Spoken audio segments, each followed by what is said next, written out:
Hi guys, it's Down Under Tea here, and we are back again for episode 81 of Meet Me in the Bunker. And today I have another special guest. Um, Last week, you remember, I interviewed Dr. Naomi Wolf, and this week I'm interviewing another doctor. You may have heard of him, you may have seen him on X.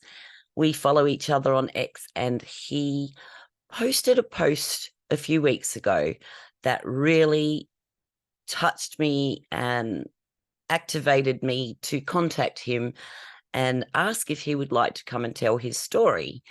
Because as he mentioned in his post, and we will read the post later, that all we have left now after the COVID debacle is talk. So why are we hesitant to talk? It's because we're hesitant of being cancelled. But if we stop talking, they have won. So we can only use the tools that we have in our armory at the moment, and those tools are our voices. And so without further ado, I would like to introduce to everybody my ex-friend, X as in Twitter, friend, Dr. B. And we are going to bring Dr. B in now. Here we go. Hey, Dr. B, how are you? G'day, how are you? Good to see you. Good to see you. And just for full disclosure, Dr. B and I literally met face-to-face moments ago. And we just had a quick little introduction because, get over the awkwardness of like not knowing anybody from scratch. We have been following each other for a while now on Twitter, X, formerly known as Twitter. And as I mentioned in the opening, Dr. B posted on Twitter a few weeks ago a very poignant message regarding the COVID-19 debacle that we suffered here and all over the world, stating that people are now trying to get us to shut up and get over it. Let's build a bridge of amnesty and walk over it together. Well, you know what? We're done walking with people that try and shut us up. We're done trying to convince people that what we saw coming was what they suffered. And we're done trying to extricate apologies from people that have no sense of being sorry for what they've done.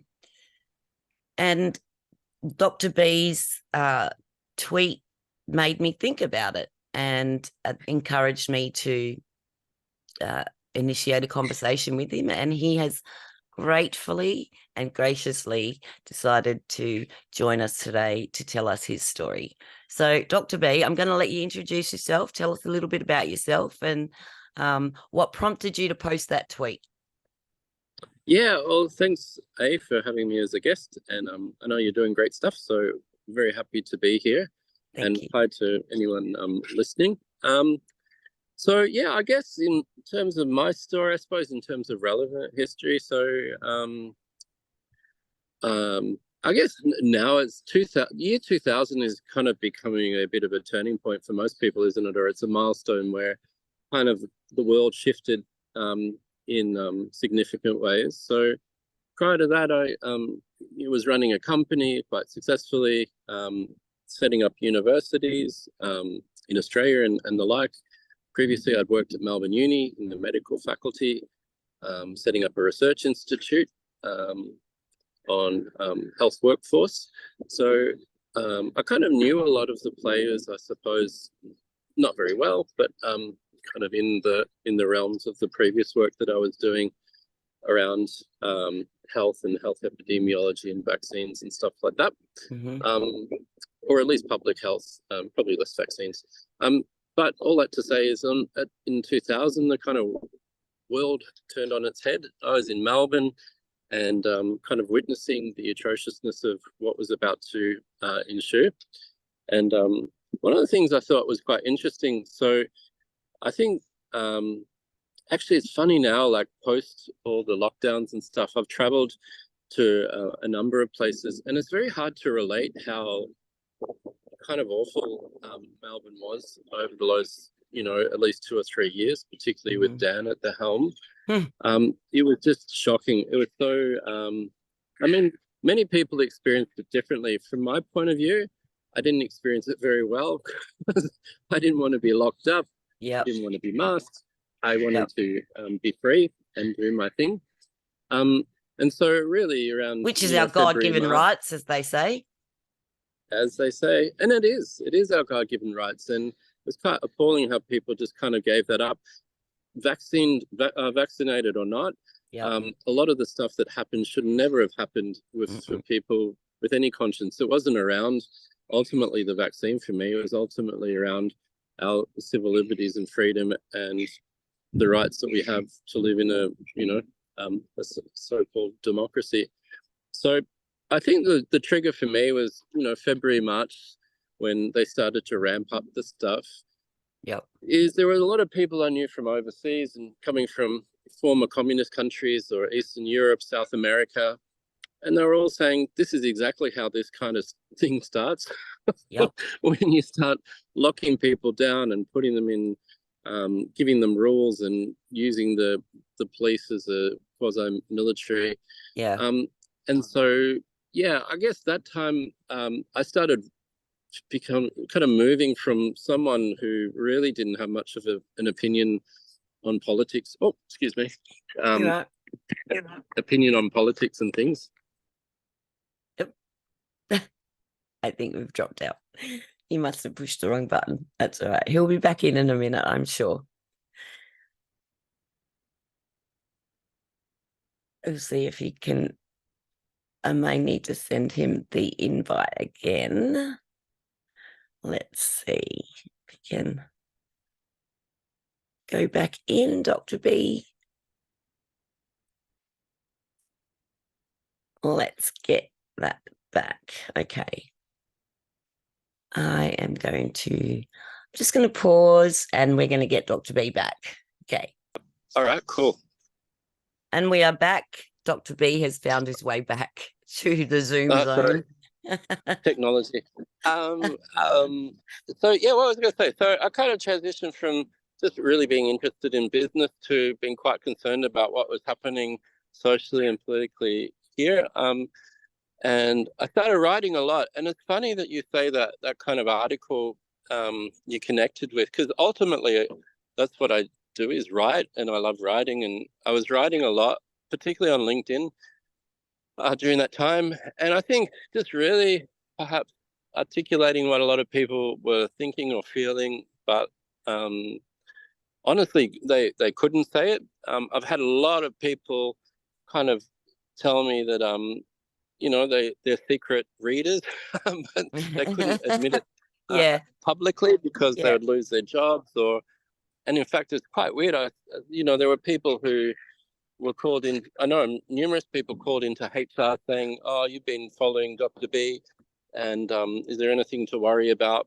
And I was just thinking, geez, that's kind of so surreal and bizarre that somebody can be kind of punished. And I hopefully didn't have a part in it, but yeah, I mean, so I built up quite a large audience at that time, and but then as happens when you write things that are perhaps anti-government, common sense. Yep.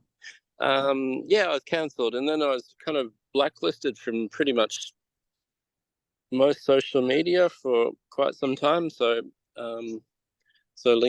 I'm still got a lifetime ban from LinkedIn, I think. But again, I'm not really sure why. I mean, I just was really putting together. That follows a theme, because a lot of people say the same thing. They posted something that was perfectly real, truthful, and valid, and have been suffering the repercussions of it since. So we're all sort of wondering, okay, well, when are we allowed to actually tell the truth and people won't be offended or frightened, or how do we how do we get through this without talking?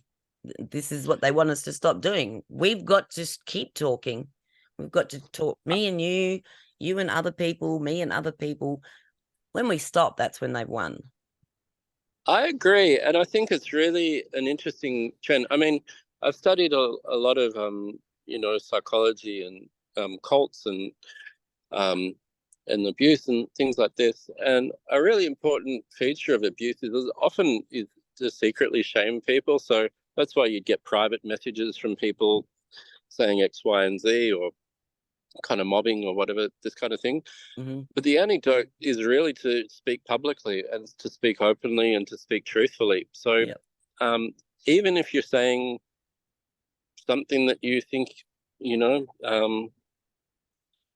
might upset or offend someone, then just say it anyway. I mean, that's how we progress. People can handle it. I mean, obviously there's laws. You can't go around just saying untruthful things about people, but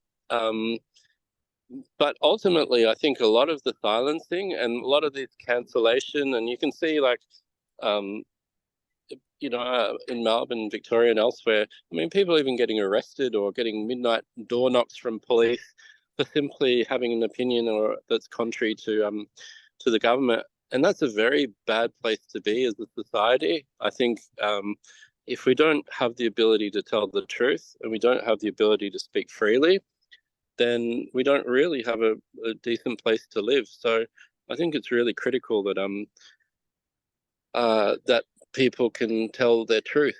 I think the other interesting part of that is that the media has done such a woeful job Hmm. of kind of doing the things that reporters and journalists should actually be doing. I mean, Mm-hmm. obviously the tabloid press and stuff, which fine, that's different, but I'm talking Yeah, about real because journalists. people are sort of uh programmed to take the tabloid stuff with a grain of salt.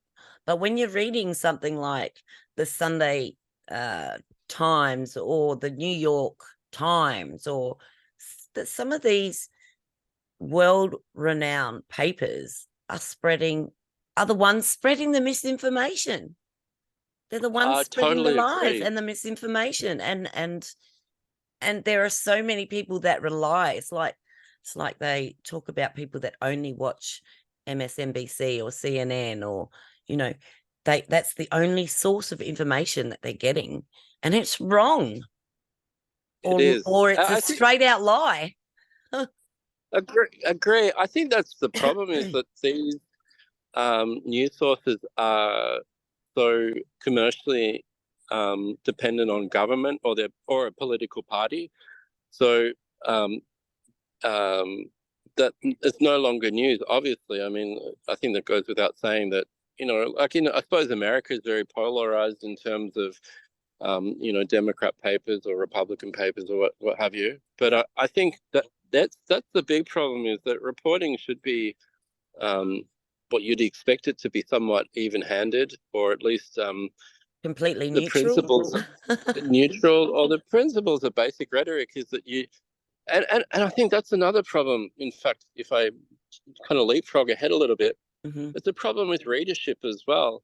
I mean, we should expect somewhat of a discussion of two equally valid points and be able Yep. to come to our own conclusion. So, for instance, they might say, well, on the vaccine topic, you know, um, there's some merits, and please explain the case, and we'll listen to it. And then you might have people saying the contrary.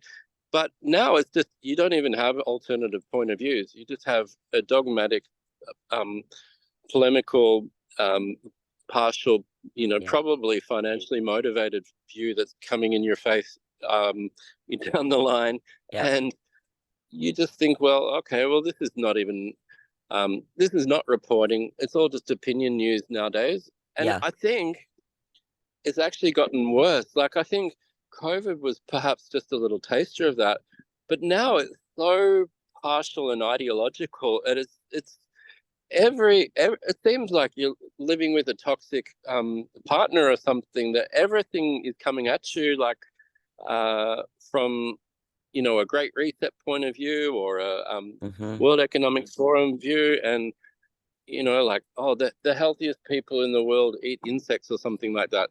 I mean, it's just that kind of not even remotely factual Hmm. kind of content that we're getting nowadays, Yeah. or reporting we're getting. So, Oh, and even I yeah, actually said to somebody yesterday on a chat um, that we're already ahead of the times here in Australia because we've been eating bugs, ocean bugs, for years. Moreton Bay bugs are yeah, one of the most delicate delicious. delicacies that we have. Yeah, I love them. Lots Yeah, of butter, exactly, garlic, bit of herbs.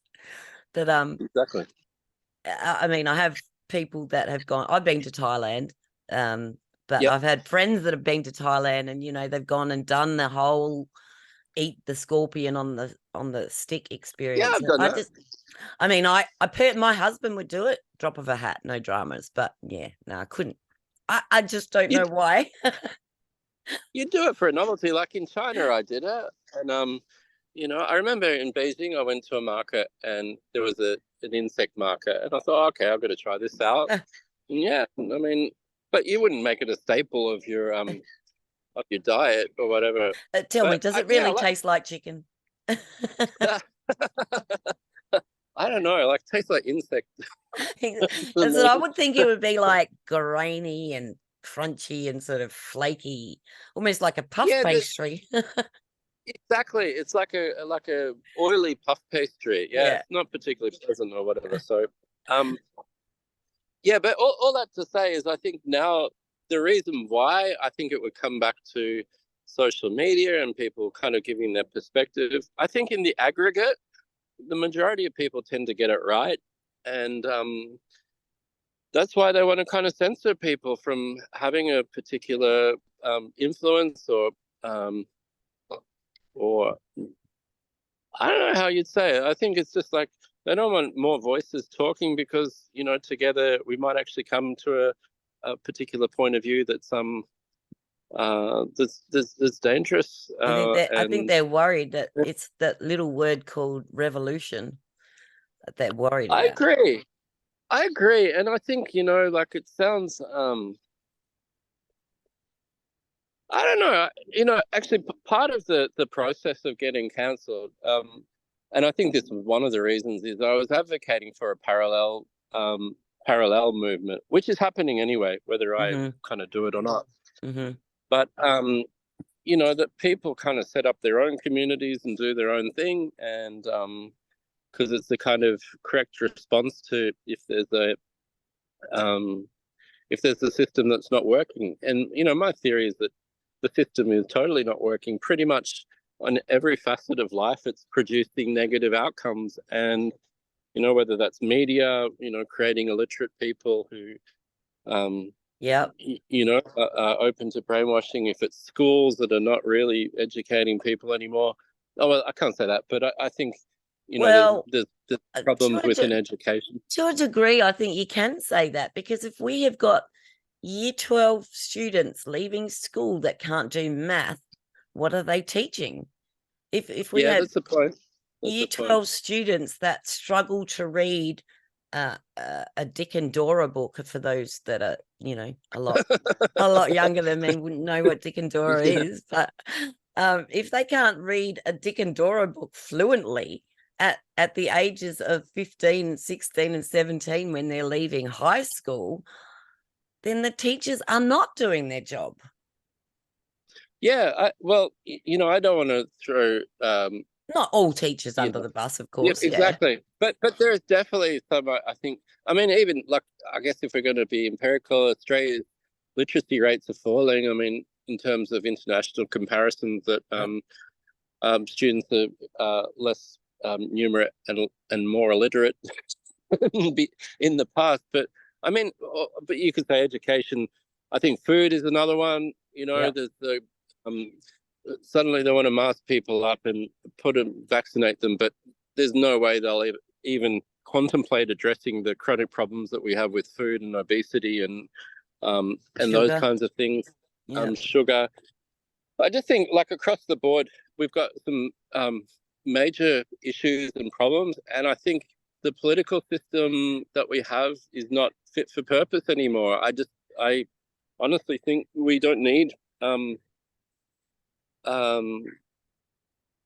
you know, a lot of the stuff that's happening is unnecessary, and we're being directed in the wrong kind of way. And then self-reliant people can probably do something different. So that parallel movement, I think, yeah, got me in a little bit of bother, but it's nothing that's not happening anyway. So I think, yeah, they sort of yeah, I think they that's an tried to important. single out certain people and make examples of them to frighten the ones that are contemplating it.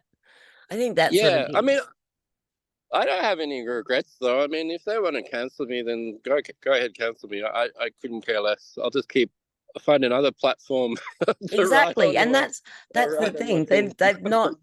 They've not been able to overcome the fact that you can cancel somebody, but you're just drawing more attention to that person when they do that, because it's like when they say this movie's been banned from our country, what's the Yep. first thing people try and do is find that Yep. movie. So Yeah, exactly. Exactly. it's So like they're so working backwards to go yeah, forwards. yeah, exactly. And I mean, people, I think the really actually positive thing of there's always, positive and minuses, but I think the positives of the last few years that a lot of people, I mean, they use the word waking up or whatever. I'm still not exactly sure what that means, but I mean, I think there's a consciousness that something's not right, that some of the people that we put trust in can't be trusted, Mm-hmm. that a lot of the grand narratives that we've been kind of force fed are not actually true. Um, it's kind of funny, like I've traveled a lot, and you really only get to, I think, understand propaganda from outside the system. So Mm-hmm. if you've grown up in Australia or America and you've been whatever, it's very, very hard, I think, to come to the realization that, yeah, there's propaganda everywhere, and there's people trying to brainwash you into thinking particular thoughts, or living in a particular way, or behaving a particular way. And it's not until you get to observe that in other countries and other cultures, and even reflect on your own, that you kind of go, yeah, well, that's pretty full on. Like, um, and then maybe the way that we're taught at school is not the right way, or maybe the media is not telling the truth, or Mm-hmm. maybe health professionals don't really care about your health. They're just kind of, you know, selling big pharma products to you that are beneficial to them. So I really think it's quite an interesting scenario over the last few years that people have started to kind of have this consciousness. And I think partly, to come back to the original idea, it's because other people have been talking and probably saying things that they may not have thought about before, or it's kind of matching their experience a little bit, Mm-hmm. or they feel a particular way and can't really understand it. And then other people are kind of explaining perhaps how they feel, that this is what they worry about, that people are going to, I think, to start question more. And like I would go back to a simple one, like housing in Australia is a nightmare. It's an absolute disaster, and Yep. there's no reason we should be in this particular state or situation. But since you're born, basically, it's drummed into you: buy a house, buy a house, buy a house, buy another house The if you can get Australian dream. investment properties. Exactly. Yep. And I think for the most part, it's a good thing. But you've also got to think, well, who benefits from that? The Mm-hmm. banks benefit because you're paying like probably double the loan amount in interest. Probably Who triple. benefits as well? Triple, exactly. And who else benefits? The government, because they've locked you into kind of living with financial pressure and constraints and these kinds of things, plus paying all the taxes and things like that. So And it's they all and this they kind know of, where you are.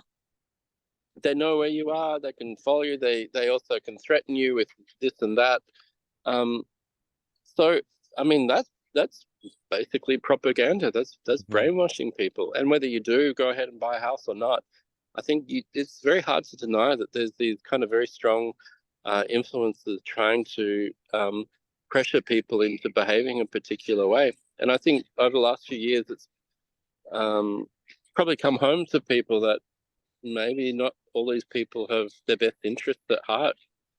Well, I think it's sort of been taught to us as like a rite of passage, isn't it? You know, like in the US, a rite of passage to go to the university or the college of your choice is their sort of coming out phase, and it's the same with us here. Although we're not big university, like there's not like parents saving up for their children's university. 90% of the families don't do that. There may be 10% of the families that say, right, I know my kid's going to go to university, so I'm going to start saving from the moment I get pregnant, blah, blah, blah. But Yeah. we're not really, you know, we are sort of a laid back type of US. You know, we're the thong wearing US. So Yeah. I mean, I think, yeah, definitely, like the US has you know, has it, like the education system, the university debt system is a it's a rort. unbelievable, and the Yep. inflation. Well, I mean, but still, I mean, I've worked in the uni sector for a long time, but you've got to ask the question: is it worth it anymore? Like, are you going to get a job at the end of it? Well, and that's not the ultimate purpose of university, from my point of view. It's to become smarter, or to Educated, yeah. become more educated, literate. But I don't even assume that's going to happen nowadays. No. I don't think it's And even how in can the realm of you possibility. assume that? You can't. You know what they say about assuming and make an ass out of me and you, or Absolutely. you and me. I think it's you and me. But how can you assume anything these days? Because have you seen the list of studies that they get? I mean, there was the basics, obviously, medical, nursing, teaching, all of that, but they have broadened the scope so much that you can do a 4-year course on transgenderism, or, you know, whatever happened to humanities, like in general, Yeah. instead of like classifying everybody into these little boxes. And don't go out of your box because you might get cancelled. Yeah, like I think that I mean, it's quite interesting that people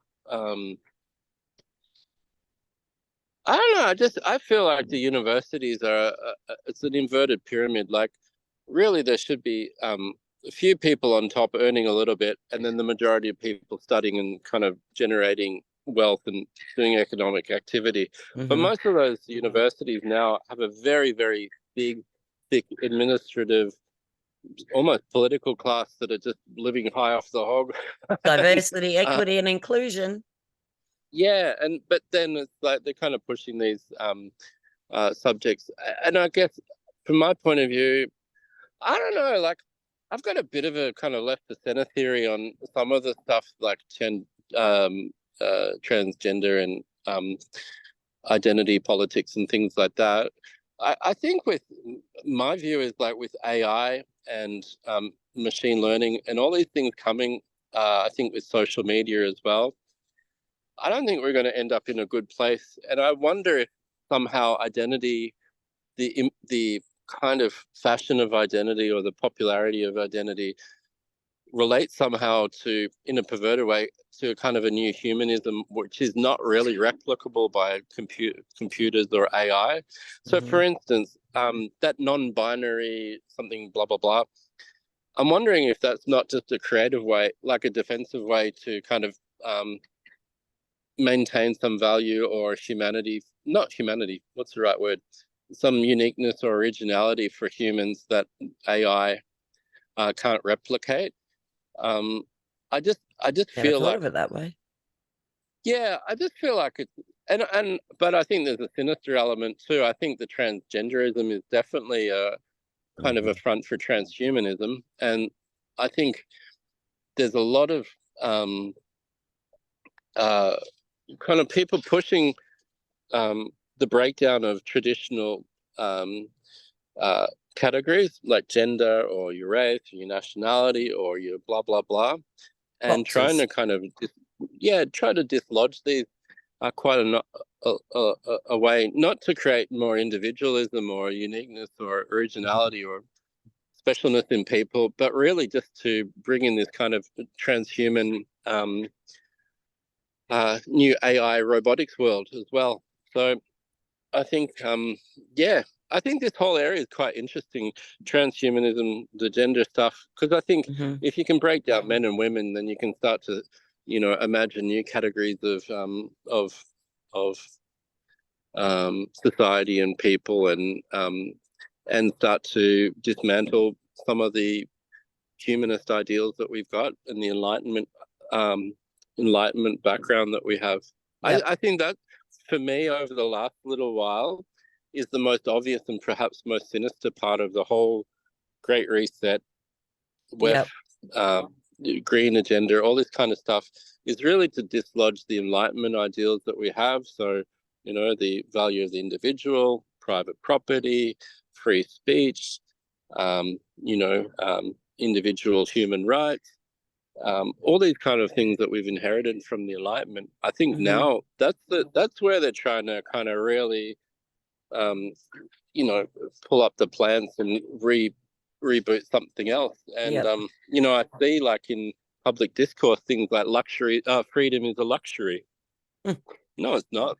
Freedom is not a luxury. It's your inalienable human right. Yeah, exactly. we got that from the Enlightenment. And for somebody to post something like that, surely, like, my first thought is, surely this person is truly lost if they think that freedom is something that is earned by and given to you by another flesh and blood human.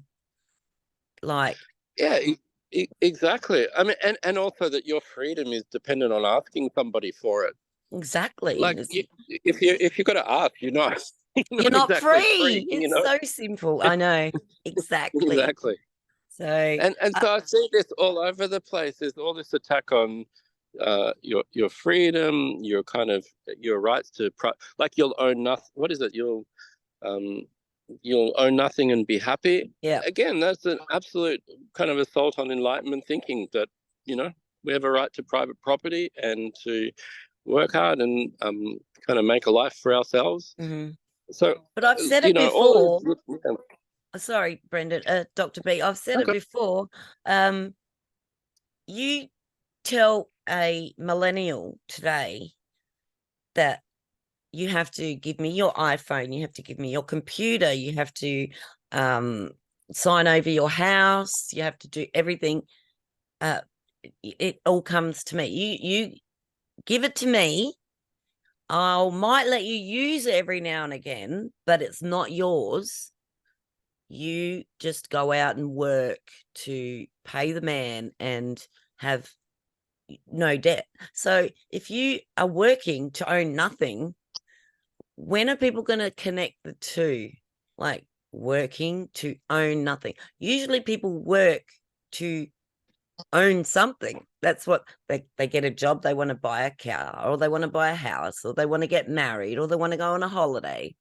Well, I'm sorry, all of that takes money. And if you're giving all of your money to the man that's going to make you live happier because you don't have to worry about paying, you're living in a fool's world, because there is no reality where you work and give away everything and somebody supports you. And well, this is part of it too. It's like, this is the universal basic income, which is like, okay, we give everybody money and you don't have to do anything for it. I mean, and then the ludicrous thing is people say, oh no, it actually stimulates innovation and entrepreneurship. How? No, it doesn't. How does because people, have the money to start businesses and stuff. I'm telling you, it does. That's absolute. but why do you need to start a business if you are just getting paid for doing nothing? And that's my point. And how? And if everybody's being paid for doing nothing, who's going to drive the vegetables to the supermarkets? Who's going to shear the sheep? Who's going to milk the cows? Because nobody has to do that anymore. Yep. And I think, like I said, I think a lot of this is the transhuman agenda. I mean, Mm-hmm. the other one is the social credit system, obviously. Oh, So, yeah, like the point about, yeah. so it's connecting this all together. So, like, you know, you won't work, as you said, like, it's oxymoronic. Like, again, like, you work to make money, essentially, for most people. You know, it's not a labor of love, it's an economic exchange. So they're saying, Yes. well, you'll own nothing and be happy. So the other, I suppose, like the idea of, I guess, it might be a post-work world where they're kind of pushing that, you know, you get your basic income, you know, shut up and say nothing, and then you've got your social credit score. Like, so if you say something that's like, I'll be in negative territory, I won't have anything, That, I anywhere to mean, go or anything to it's do. not a fantasy that you're talking about. This is already implemented in China today. People are Exactly. climbing the social credit score and having it like ripped out from underneath them. One day they've said something or looked someone wrong, and all of a sudden they Yep. can't buy dinner that week because they don't have Yep. the money, because the man Yep. won't give it to Yep. you because you disobeyed the man. Yep, yep. And it's a centralization of power that's happening, and that they're trying to implement throughout the world as well. Not the Chinese, but obviously in the Anglosphere, particularly, there's been some kind of Five Eyes agreement where they're saying, okay, well, we're gonna start being hard asses. We're gonna try to centralize things. Um, you know, it's funny. Like, it all happens exactly the same in all, you know, 5 different countries, and you go, wow, what a coincidence. What a But you know, coincidence. like things like um uh you know, housing shortages, or the Yep. housing bubble is happening everywhere. I think one I wanted to point out is the disinformation or misinformation bills, or essentially censorship bills, that they want to bring in around the world. So Mm-hmm. I know Ireland, I believe, has already done that, and And look what's happening um, there at the moment. exactly, and On Australia is fire. trying to do the same. Yeah, Australia is trying to do the same. Um, but the funny thing is, like, well, politicians are exempt. And you go, hang on a second. This is not in any way, any shape democratic at all. It's Like, if not. it's democratic, it Yeah, should apply to everybody across the exactly. board. But it's a stupid law anyway. So, but all of this, again, is about this kind of command and control centralization that they're trying to bring in. But I can say straight off the bat, it's not going to work. No. Never works, you know. And there It's will be and that's right. It's even throughout centuries of history where there have been examples of they've tried to do this. There has always been an uprising. There has always been a rebellion or a revolution. And yep.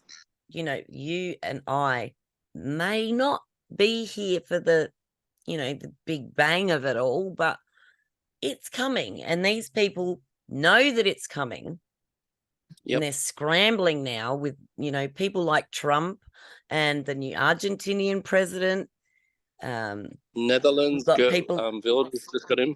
Spain, Yep. I think Brussels. These Yep. these people are, no matter what stage we are in the world.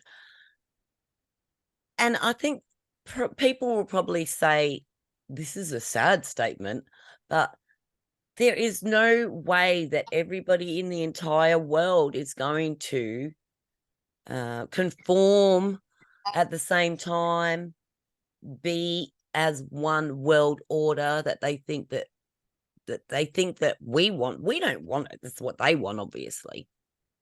Yep. They make it Yep. sound like it's good for us when people like you and me know that it's really only good for them. And anybody can just pick up a book about Stalin and see what he did to Russia with his regime. Pick up a book about Yep. Uganda and see what Idi Amin did to his regime. People act as if these ideas are new and fresh, and they are not. They are so old and worn out. They're just trying to change words and Yeah. configuration of words to make it sound like this is a great idea. One world order, we'll all live together happily ever after. It doesn't work that way. It doesn't work that No. way. And with all of these migrants that we're letting in, this is what's kicked off things in Ireland at the moment, because an immigrant, not sure if he's illegal or not, got offended because a woman bumped him in front of a school. So he turned around and stabbed her and 3 children. I mean, Yep. is this the one world of happiness that people want to live in? Because it ain't happening. It ain't happening now. It wasn't happening yesterday. And it sure as hell is not going to happen tomorrow, because there are bad people out there. And that's just the way it is. Yeah. Yeah. I think like, I mean, the one I always think is people should be hopeful. I mean, part of the media and you know, I think a lot of the dark forces in the world is to kind of spread pessimism and make people feel hopeless, and the world's going to hell in a handbasket and all blah blah blah. But I think there's a lot to be hopeful for, and a big part of the hope is that governments are just so hopeless. I mean, they're useless. They couldn't organize a picnic. And like, if you look at piss up in a brewery, as we say. Exactly. You know, they try to have COVID apps and they don't work. And they don't work. And half the population didn't even download it. I didn't download the app at all. No. And you know, like in Victoria, they had the green cards that they tried to make everyone use. It's so dystopian. I can't even believe I'm talking about this. But you know, green cards to show to people so you could sit not even sit in a restaurant, but just, you know, order some food or something like that. Yeah, exactly. But go shopping, go get your groceries for the week. It was within ridiculous. a week, like half of Victoria had fake ones that were flashing all over the place, or you know, like the big jab agenda. I still have, like, so many people say it's 95%. I don't even think it's even remotely close to that. I think it's very hard to get 95% of people to do anything. Even like voting, it's hard to get 3 people to do the same thing, let alone. Exactly. So I tend to think like they're poor. That, you know, they're big on policy, but poor on implementation and organization, and that's where I guess the people thrive. Is that, you know, we can just be rest assured they don't have the resources or the capabilities to do you know, what they're trying to. And there's always freedom-loving individuals who start, you know, private companies or do who want more freedom in their life, and that's where the energy goes. So there's no energy in a lot of those the government or public service, because they're black holes. There's nothing interesting about them. They're dull, they're boring. People want to go where there's energy and where there's growth and where there's you know, people being creative and original, and nothing like that happens within government. So you know, I think that's what we should be really positive and optimistic about. Oh, so I told everybody at the beginning that I'm going to, if you don't mind, read your tweet that activated this conversation. I know it might sound strange having somebody else read your words to you, but please bear with me, because it is very straightforward, and it's so obvious that people need to hear this. Okay, so you wrote this on, I can't remember when it was, it doesn't have the date at the top. Where's the date? 5th of November. Yep. I think it says, and it starts off, you obviously posted a clip the day before, and you got a lot of comments on it. So it starts off, lots of people have commented on my post from yesterday, i.e., in the interests of future happiness, should we just move on from this COVID fiasco? The tribe has spoken. It's not time to move on. This is a bit of a long post, but just wanted to share a little of my story, your story. It Yep. says, feel free to skip, but I advise you not to skip, people. In making sense of what happened, I'm not sure I can. It feels like I'm completely lost. Indeed, I'm all over the place.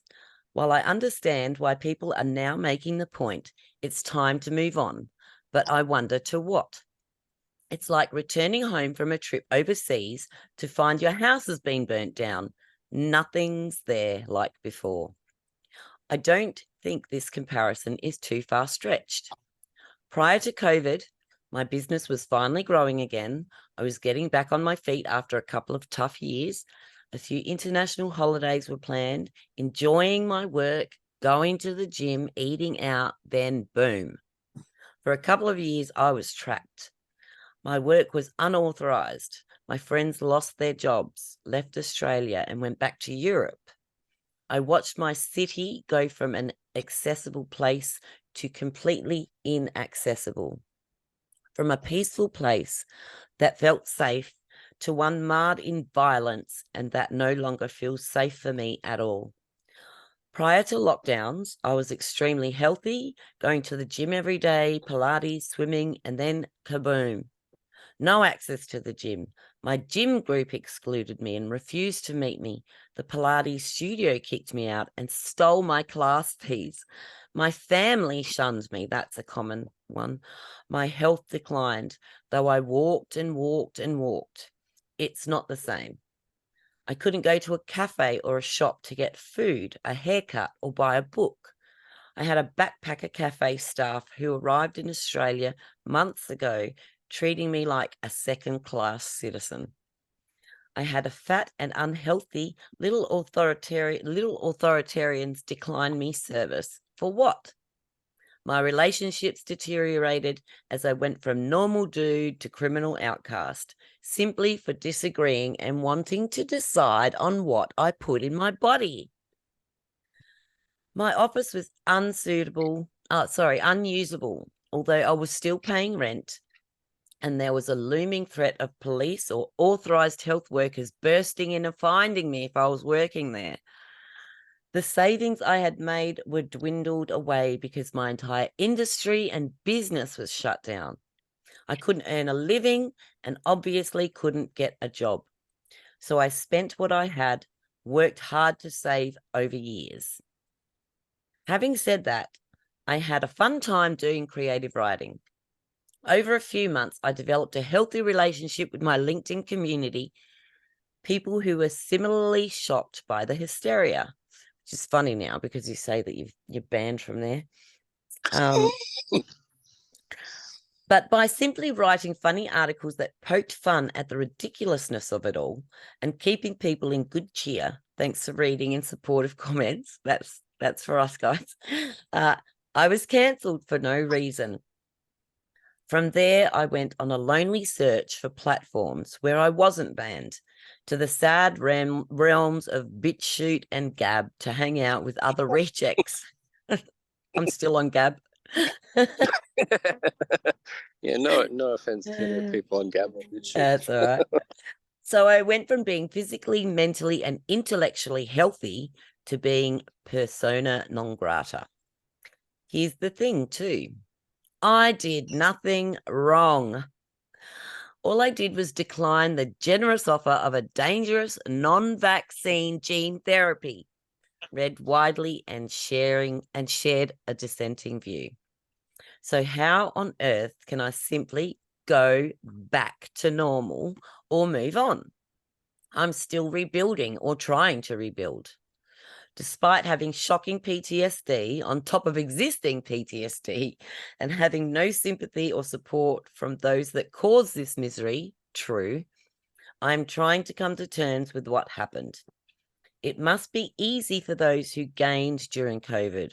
Full pay from home, moral sanctimony, but please don't tell me that things are the same. They are not. The world has completely changed.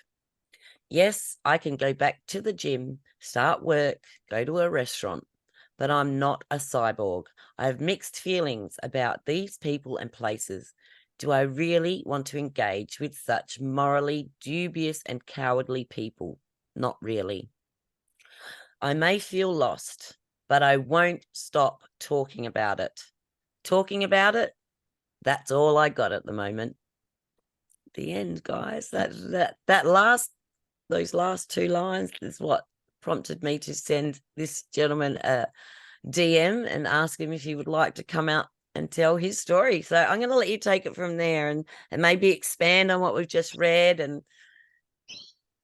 yeah, well, thanks for reading, and it's quite interesting, like, to listen back to that, because it resonates. It's true. But probably, yeah, it sounds a bit more even-handed than when I actually wrote it, because I think a lot of people have been kind of in a bit of a no person's land, or no man's land, or whatever we say nowadays. Yeah. And yeah, I think it's sifting through a lot of the events that have happened, and yeah, I think for me, like, and I think for a lot of people, they just don't know how to feel about the whole thing, because I mean, in a sense, it's been very surreal. I think it's been very impactful. I remember, like, a lot of the emotional manipulation and abuse that came out of the Victorian government, particularly at that time, I think, and the nudge units, the behavioural insights units that just horrible, have lasting impact on people. It's like things like, you'll never ever be able to join the economy again. And even though we know on one level that's not going to be true, because you guys are going to die one day, or something's going to happen and will change, in the moment it's quite severe and draconian, like, especially when you've grown up in a place, you've got you're established, you've got networks and things like that. And for a lot of people, they say, why don't you just leave? Well, it's not that easy for a lot of people. They just can't pick up and move. No, that's have right. they have Commitments or yeah. commitments and networks and stuff like that. So I think there's a lot of trauma still, I think, is not recognized. I think a lot of people, I know a lot of people had a massive strain on their relationships, whether it's their family or their personal relationships or their friendships, which I don't think can be minimized. I think that's really an important issue for people to be talking about. But for me, the pathology of of everything that's happened is just this let's move on kind of perspective, and it's just not healthy. For Like, them to have the audacity to come out and ask for an amnesty and say, we didn't know.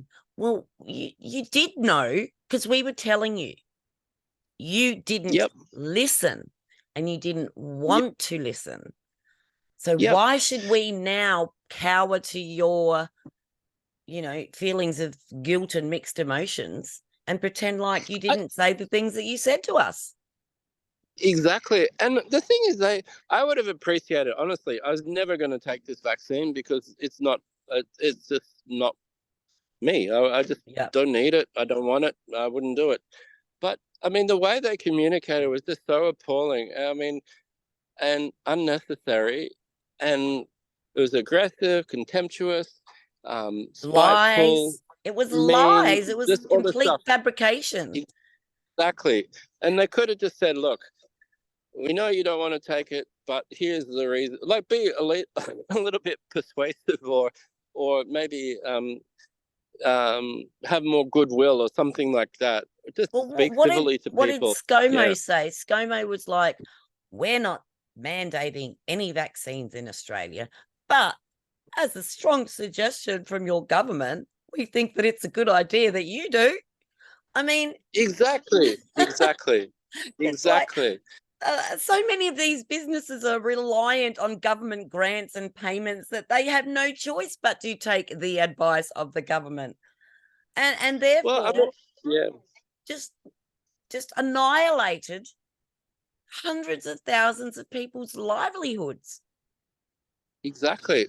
And there's no acknowledgement or even recognition of that. Like, oh, sorry, like, there, there's, no, Yeah. there's no like, it's so You punitive. Like, want to, yeah, you lost you your want to, job, you they want to deserved talk it. about, reparations. Let's talk about reparations, shall we? Let us talk Yeah. about the reparations of the job that I lost after 10 years of being unemployed, because I spent 10 years of my life taking care of my family, my parents, my mother, uncle, father. I Yep. erased my whole history of work because I stayed home. My husband earned a lot of money, so I was ineligible for any government payments. Mm. I did it.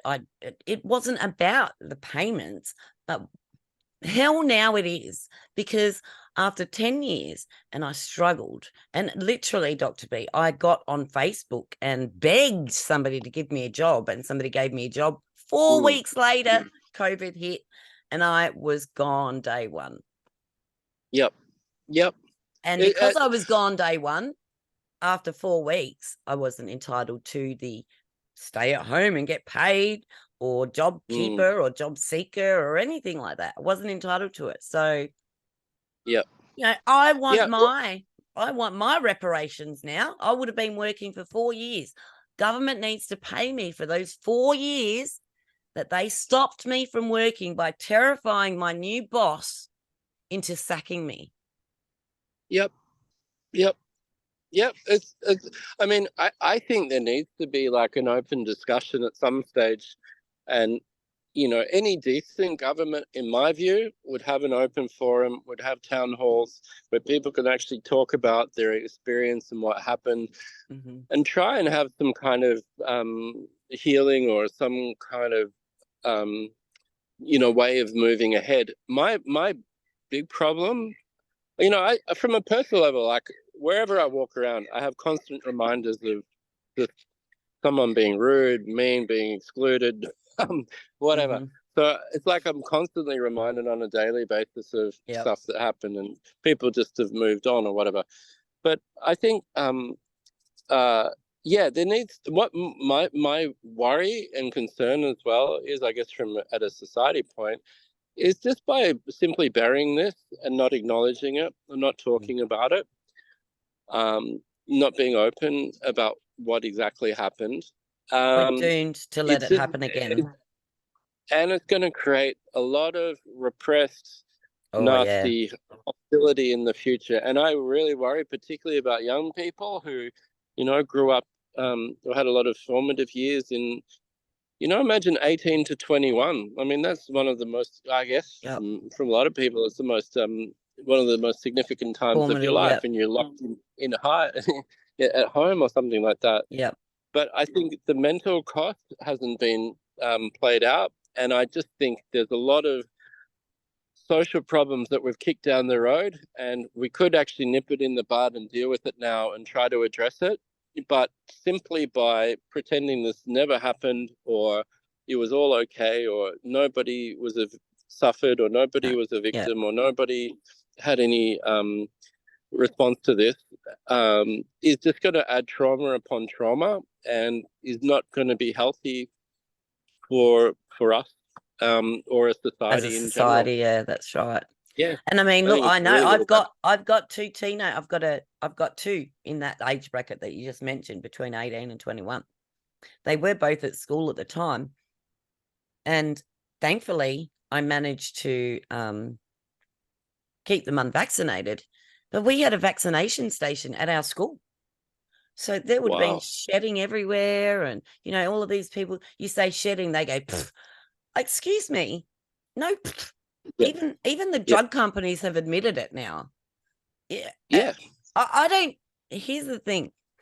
People say to me, you will argue with me until we come around to your way of thinking.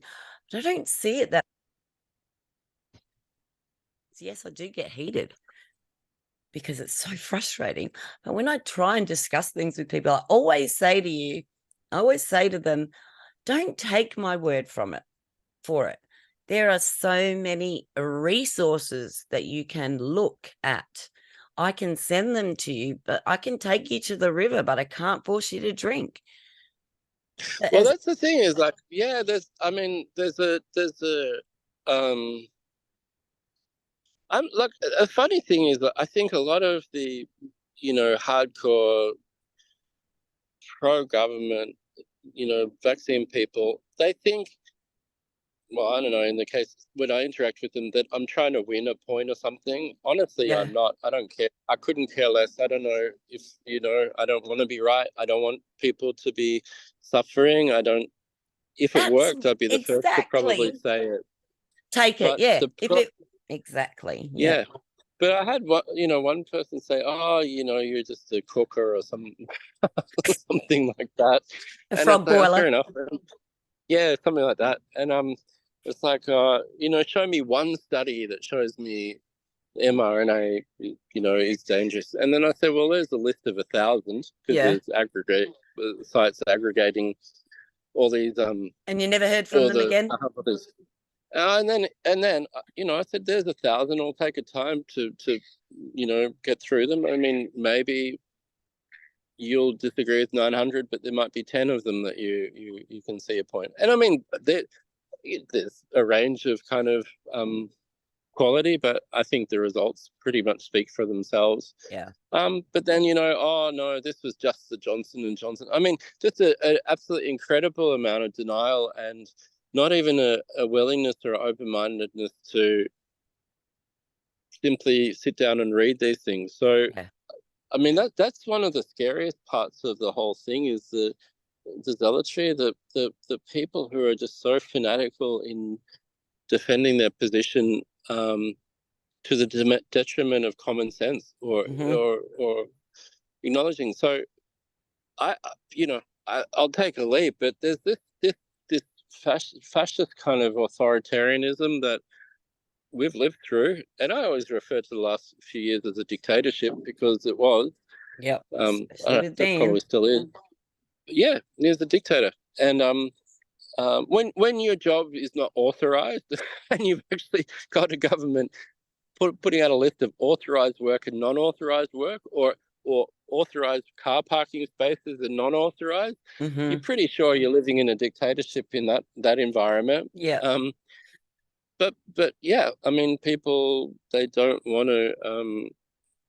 Fair enough, you agree or disagree, I don't care. But I think my larger point is that there's trauma, and I think people are suffering still, and I don't think it's healthy to gloss over it. And I think people need all the time that they want and need, and it could be 1 year, 6 months, 1 year, 10 years, 20 years, or Mm-hmm. beyond. But they need as much time as they need to kind of process what happened and um, come to terms with it and grieve it and feel all those emotions that are kind of natural and healthy as part of a healing process, whether that's anger or frustration or resentment or confusion or feeling lost or whatever.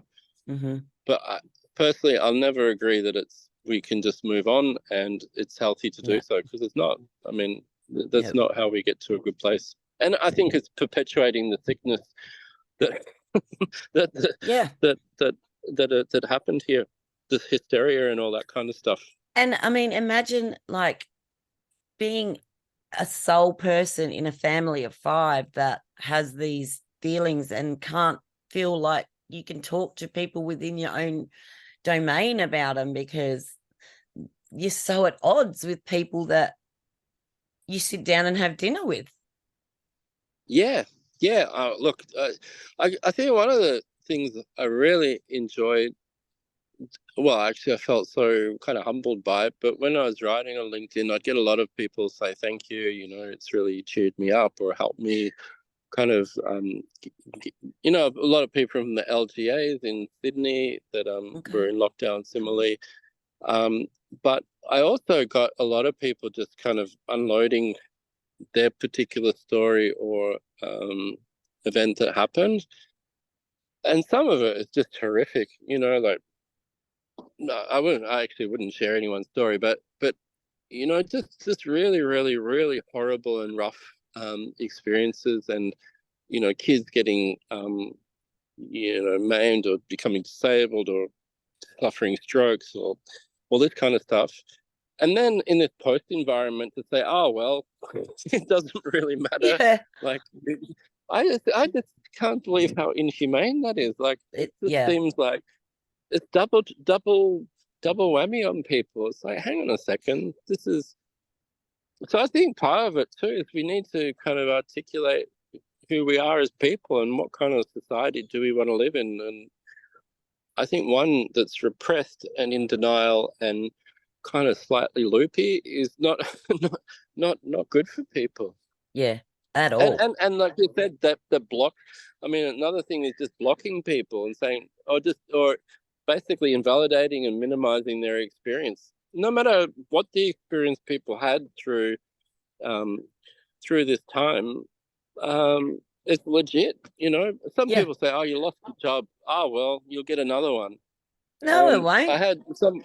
Exactly. And it doesn't matter because it's not your experience, and it's up to that person to kind of to work through it. But I can tell you, being dismissive and invalidating people is not the way that it works. I had other people. I live near the shrine, so I was at the shrine the day that okay, yep. they started bullets were flying. people. Yep. I have to say, I've never been in such a tense environment in my life. That was so, you could cut it with a knife. I would never want to be in that environment. You could actually feel that tension watching it on social media. It was horrible. For me, it was like so horrible. And I can't believe, like, even here we had some horrific scenes of one of the officers. I think you might have seen of the girl being choked out by the officer. That was Adelaide. That was here in Adelaide. So, Yep. And during the just sort of after the lockdowns and everything started coming back to normal, when we had a few marches. I actually did. My husband and I went and joined in that march. And one thought that struck me on the day was we were being flanked by police. Like, they were flanking the march. There was no aggro. And that was one of the things that caught me. How do these people go from one day saying you shouldn't be here, and if I have to drag you by the throat to get you home, to I'm going to stand by these guys and march with them down the road? If you, that to me tells you that the person is an automaton, and that they basically react to the situation with no emotion. How do you not have emotion in this sort of thing? Because, like, people are dying. Yep, exactly. And I think they actually inflamed the situation. I think it was really, really a poor response. Oh. I mean, it was so aggressive. But, I mean, my point was that a lot of people saw it, and, obviously people getting shot with pelt guns or whatever. Mm-hmm. And then, they'd say, oh, well, it wasn't real bullets. It's like, Yeah. When you've got somebody that gives you a response like that, how do you even like try and instigate or initiate a conversation with them? Well, you can't. And it's just, they're the people to worry about. Yeah. I mean, they're not kind of right. But I think it's that very hard line stance where people block you from talking about it, or I've always thought, like, just go around them or over the top or whatever. Just kind of avoid those people and find those that are open and willing to talk and stuff like that. And the great thing is now, I think, again, and I'm actually quite happy that Elon Musk bought Twitter, because at least there's one forum where people can speak, kind of freely and actually enjoying my experience on X at the moment, because there is a lot more open discussion. you read that one out. I mean, that would be something that would definitely have been Cancelled, yeah. removed from Yeah. any other social media. So just something as innocuous as that, that they can't handle. It's really quite worrying. But It is. yeah, I guess that's the thing, is we just got to keep talking. And that's it. Like, how do we start a movement that is a visual movement, I guess, is what I'm trying to figure out. How do we get as much airtime as the lockdown people got, for people to come out and slowly, if you build it, they will come type of thing? Mm. Yeah, I reckon it's kind of an interesting space because, I mean, like even I was kind of um, like actually when I was kicked off LinkedIn, I started a group called LinkedIn Park in Hmm. in uh in Gab, and got a lot of Okay. people, interesting people joining it there. So I think that it's always like having alternatives, and as many alternatives that pop up, um, that is kind of be a catalyst for um, new ideas and sharing and things like that. I don't think that, I don't know, like I think that broadcast kind of model is a very mainstream model, and there'll always be, well, not always perhaps, but the government controls YouTube, it controls Facebook, the US government, Mm-hmm. and it used to control Twitter and stuff. So I think anything that hits the kind of certain stage, it becomes mainstream, and it's kind Mm-hmm. of mainstream social media, isn't it? I mean, it's not really the Yeah. YouTube of today is not really the YouTube of say 10 years ago when it was No. actually kind of interesting. Yeah. So When it I was just think, genuinely an idea that was to give people a way to express themselves. yep, Uh, exactly. that's what it was supposed to be. It wasn't supposed to take over from the news. It wasn't supposed to take over from history. It was just supposed to be a place where people could go, express themselves, maybe meet like-minded people and get a bit of a community happening. Yeah, Now, and it's in the name, isn't it? Like YouTube, it's about you giving your perspective on the world. exactly. But they don't. But That's no, the it's thing not. now, that you're not allowed to do that on YouTube. I'm still waiting for my Naomi Wolf interview to get pulled down because Well, that's the thing. Yeah, exactly. I mean, you switch on there, and it's all CNN and Fox or whatever. It's all just the corporate kind of yeah, um the thing that you get. So it's really not much difference from mainstream news. But I always think the creative people will always kind of gravitate to kind of newer platforms or things that are more innovative and stuff. And ergo simply, Rumble. uh, yeah, exactly. And I just think that they might not be as kind of as flash or as cool or as whatever as some of these bigger groups, but everything follows an arc, and um, I think that's where to you meet interesting people, and um, it's not that different from a product launch or something, that you have your early adopters who are kind of your quirky, eccentric weirdos who pick up something and are kind of interested in it. And I think that's why you get such extreme views on a lot of those platforms, because Yeah, a lot of those people are in that kind of early adopter phase. But then it'll go through a curve. Like Rumble, I think is pretty well established now, isn't it? And yeah, um, they're doing great guns at the moment. yeah, Still, yeah, and obviously, YouTube is a big factor. A lot of people still stay there because if your content hasn't been affected, then why yeah, would you change? You know what I mean? yeah. I think that the funny thing is, like, when they start attacking kind of big names like Russell Brand and other people like that, Mm-hmm. that's when their model is going to start to dwindle, because they need some kind of at least appearance of alternative media on there. Mm-hmm. And when those kind of big content producers move elsewhere, then it might get a bit interesting. But on the other hand, I do think there's a real problem again with centralizing media whether it's the old legacy media or the new one, into a small number of groups, that you do get this kind of boring standard culture. But the problem is that it's so overwhelming that it's very hard to find people with different views or genuinely alternative thinking on these platforms. So Yeah. I mean that's the hard thing. But I just think the internet for me is probably close to over. I just think it's now so controlled. Oh yeah. That it's not, and AI is going to come in and just ruin the whole thing. I just saw a story on. I just thought one of my Twitter friends posted a story regarding the US considering using AI to make kill decisions in war, in combat. Holy shit!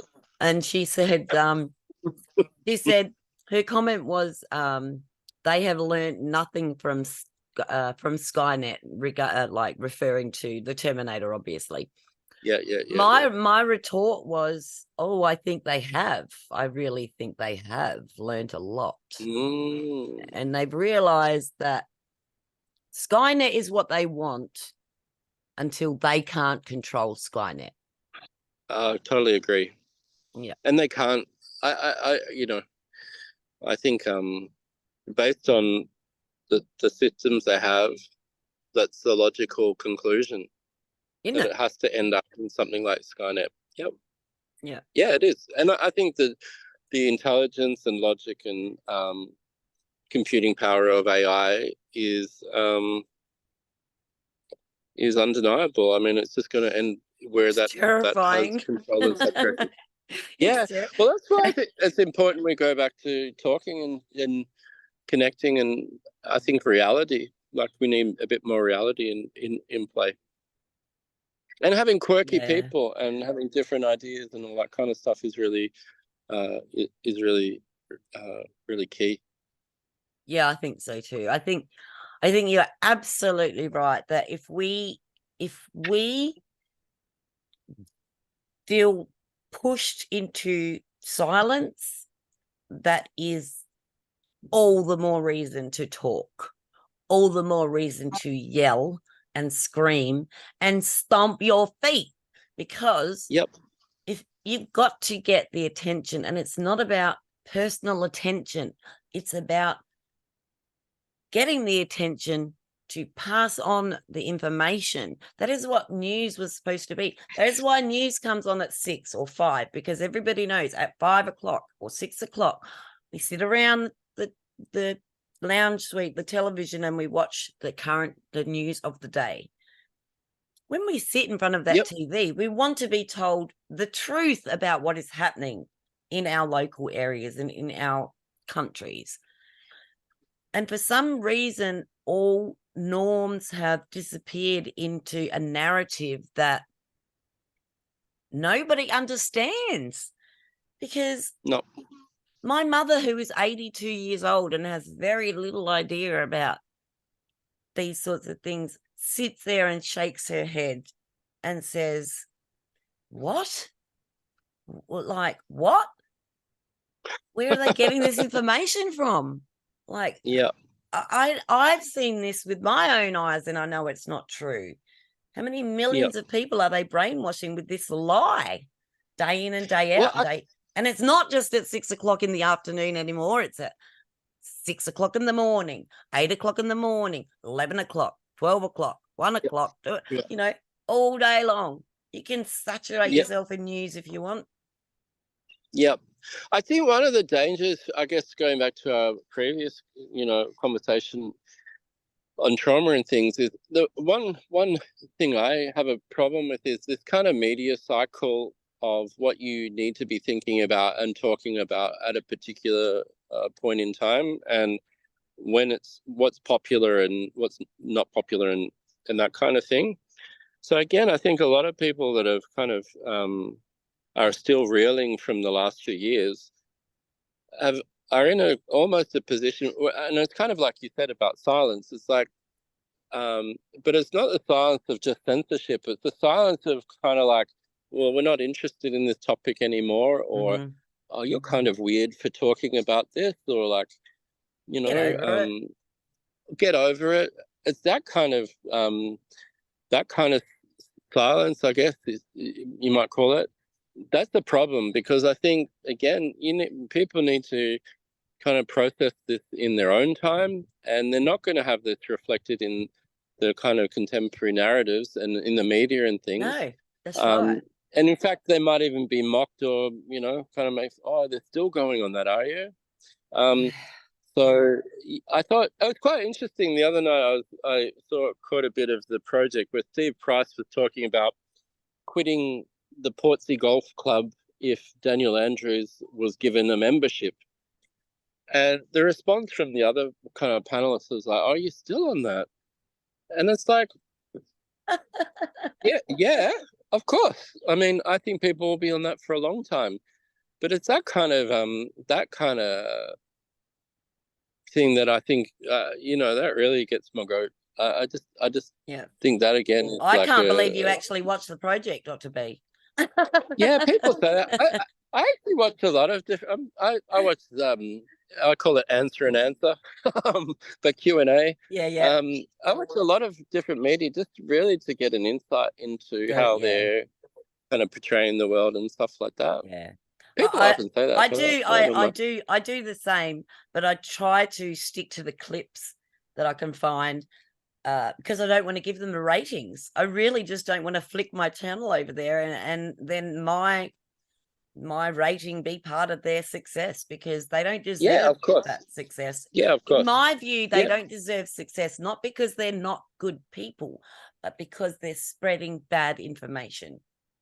And they're taking their own personal feelings and opinions and making them news, and they're not news. They're opinions and feelings. Yep. Couldn't agree with you more. Yep. So, I think for us to keep paying people like Waleed, and all of the Roves of the world, and all of these people that have really made their millions off of our backs, made their money off of our backs, off of us being dedicated to watching them and lifting them. The one thing, now I've been doing this for 3 years, and I hear a lot from people in this sort of section of media, these new conservative people. I hear a lot of a high tide raises all ships, or floats all boats, right? Yeah. But what I find is that us lower sinking, smaller little dinghies are the ones that are floating the boats. And then once these side, not so mainstream, conservative media get the jump that they need, because they're, when all of the stuff happened with Trump, mainstream media lost a lot of viewership across the world. And if it wasn't for little guys like me and you and hundreds of millions of other people changing over to watch these other shows on other platforms and utilizing this thing we call the internet to get real and true information. I from my level of the ocean, I see those people going up and still looking down on us, as if, we need you to keep talking. We need you to, but we don't need the competition, because, we got to make money. See, this is what it feels like to me. I don't draw a cent off of this. This is an official business. I have an official business name. I claim what I purchase, my things for taxation. But I was ruined by COVID. I had, as I said, one job in 10 years. That was gone. Now I'm at a point where I have to try and survive. I have to try and do something. But I don't want to work to live anymore. I want to enjoy what I do. And you know what? I've been doing this for 3 years. I've made, I think it's something like 34 cents in profit in 3 years off Rumble. So, Yeah. if anybody out there is looking at like becoming an overnight success on one of these YouTube, or it's not as easy as it sounds. I've invested a lot of money. I've invested a lot of time. I've sacrificed relationships to build a business that is viable, that actually earns me an income and gives other people the opportunity to hear my opinions and look at research that I've done. I'll make it as easy as I can for people, but I'm not going to stop doing it just because I'm not getting $250 a week in my account for doing it. Yeah. That's the difference between, in my opinion, that's the difference between real dedication to the truth and just doing it because it's the thing and I can make money off of it. Well, yeah, I think I think one of the things about online now is, there's a kind of, like in business, there's a kind of a bit of a split between, should you be online or shouldn't you be? Should you have a social media presence or not? I mean, it depends who you ask, they're going to say it. But I think for there's biggest things at stake, actually, in terms of like culture, the society we live in, the people we are, the values that we have, the ideas that we're exposed to. I think it's such an important kind of arena to be involved in, and it has impacts in ways that you or we or don't actually know, and it influences people in unintended ways as well. But it's really, really important for people to be online, and it's important for people to be talking. Actually, not online, but it's important for people to be talking and discussing, and it just so happens that online is the place that this happens. Yeah. And that you speak. It is good because you can be online with people all over the world or all over the country and still have these conversations. So that is one good thing. Continue.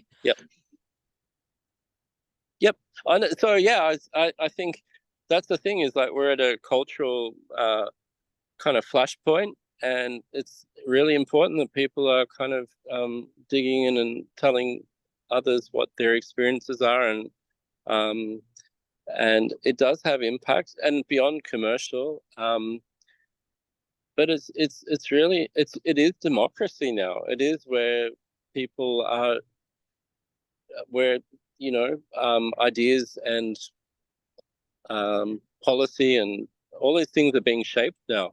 I think people can't underestimate. Like, I think it's I think The Voice, for instance, one of the reasons that it lost was because of the influence of social media and people talking, whether you believe it or whether you're for or against it.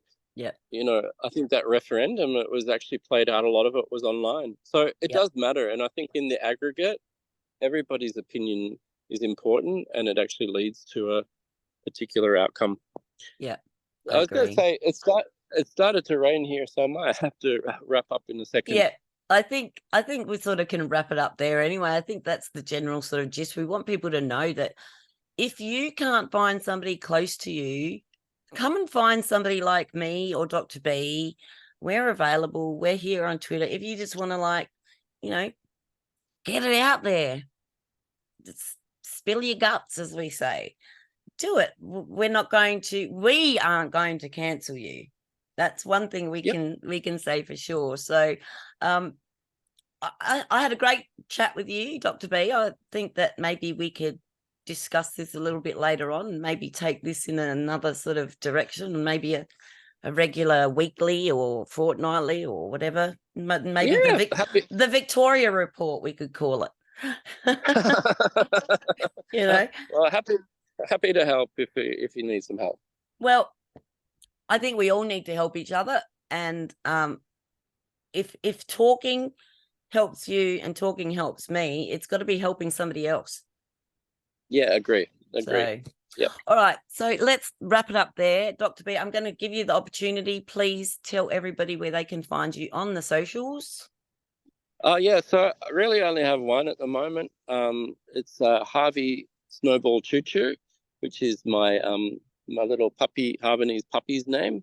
Or you can find me at Real Dr. Brendan at on X.